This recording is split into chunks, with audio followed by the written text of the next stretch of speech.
Have you ever wondered why the same words can have completely different meanings depending on how they're said? Imagine someone says, "I'm fine." Are they really fine? Or are they upset? Today, we're exploring one of the most fascinating topics in mass communication, paralinguistic communication. By the end of this video, you'll never listen to conversations the same way again. Let's try a quick experiment. Imagine someone looks at you, smiles warmly, and says, "I'm fine." Now imagine another person folds their arms, frowns, and says those exact same words, "I'm fine." The words haven't changed, but the meaning has changed completely. That's the power of paralinguistic communication. It helps us understand emotions, attitudes, and intentions beyond spoken words. So, what exactly is paralinguistic communication? Simply put, it refers to the nonverbal features that accompany speech. These include things like your tone of voice, facial expressions, gestures, eye contact, and even silence. In other words, it's not just what you say that matters, it's how you say it. These nonverbal cues help listeners understand your true feelings and intentions. The first type is called Vocalics, also known as voice qualities.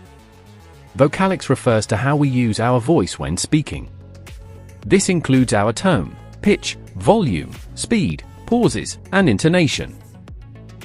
For example, if someone says, "I love this," with excitement, it sounds sincere. But if they say the same words in a flat or sarcastic tone, the meaning changes completely. Your voice can strengthen or even contradict your words. Next is Kinesics, which is communication through body language. Every day, our bodies send messages, even when we aren't speaking. Smiling usually shows happiness, nodding often means agreement, while folded arms may suggest defensiveness or discomfort. Good eye contact can communicate confidence and honesty.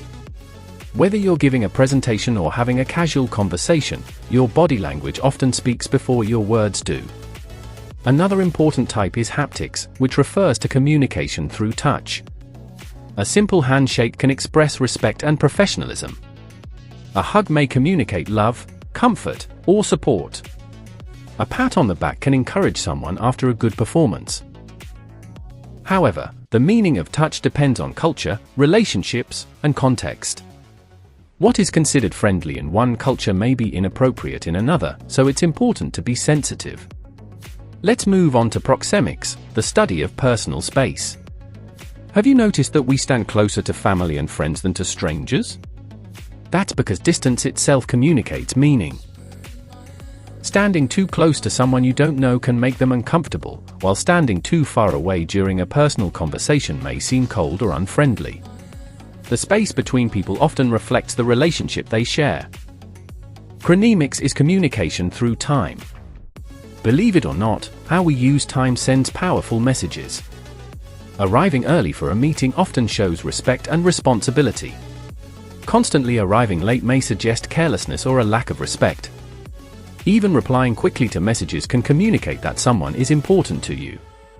In communication, time isn't just about the clock, it's also about the value we place on people and situations. Now let's talk about Oculesics, which focuses on eye contact. Our eyes reveal emotions more than we often realize. Maintaining appropriate eye contact can show confidence, honesty, and interest in a conversation. Looking away constantly may suggest nervousness, insecurity, or even dishonesty, although this can vary depending on culture. Effective communicators know how to use eye contact to build trust and connection. Another form of nonverbal communication is appearance. Before we even speak, people often form first impressions based on how we look. Our clothing, hairstyle, grooming, and overall appearance communicate messages about professionalism, personality, and even confidence. For example, a doctor wearing a white coat or a police officer in uniform immediately communicates authority and expertise. Many people think communication only happens when we speak, but silence can be just as powerful. Sometimes silence expresses respect during a moment of remembrance. Other times, it may communicate anger, disappointment, deep thought, or disagreement. In many situations, saying nothing can speak louder than words. That's why silence is considered an important part of paralinguistic communication. Why is paralinguistic communication so important? Because it helps us understand emotions, reduces misunderstandings, strengthens relationships, improves public speaking, and makes communication more effective. Imagine listening to a speech where the speaker has no facial expressions, no gestures, and speaks in a monotone voice. It would be difficult to stay interested. Paralinguistic communication brings spoken words to life. Let's look at a practical example. A teacher says, "Excellent work." If the teacher smiles while saying it, students feel encouraged. If the teacher rolls their eyes, the same words become sarcastic. If the teacher shouts it angrily, it sounds confusing or threatening. The words remain exactly the same, but the non-verbal signals completely change the meaning. That's the power of paralinguistic communication in everyday life. Let's quickly recap what we've learned.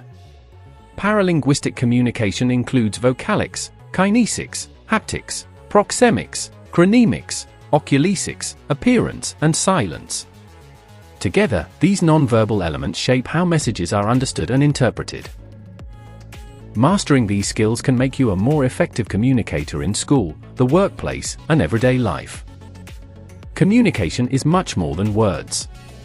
Every tone of voice, every smile, every gesture, every pause, and every glance tells a story. As a mass communication student, understanding paralinguistic communication will help you become a better speaker, presenter, journalist, broadcaster, public relations practitioner, and media professional. If you found this lesson helpful, don't forget to like this video, subscribe to Mass Communication Simplified, and share it with your classmates. Thanks for watching, and I'll see you in the next lesson.